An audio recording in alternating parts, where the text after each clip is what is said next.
Hej, jeg hedder Finn Møller, og jeg ejer kunstgalleriet Møller i Mejeriet, der ligger i Kirkestillinge ved Slagelse.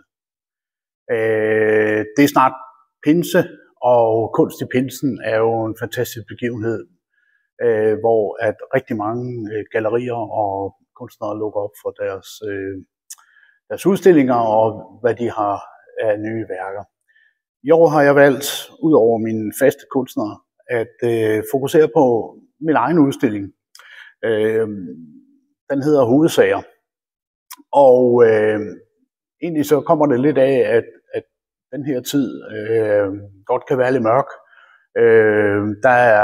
Når man lukker op på nyhederne, så er det krig og ødelæggelse, naturkatastrofer, og når man ser et eller andet tv-program, så handler det om at intriger og være forræder og blive stemt hjem.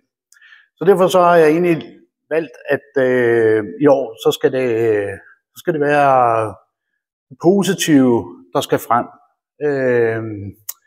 Og jeg har lavet en masse hoveder, og jeg vil sige, de har hver sit udtryk.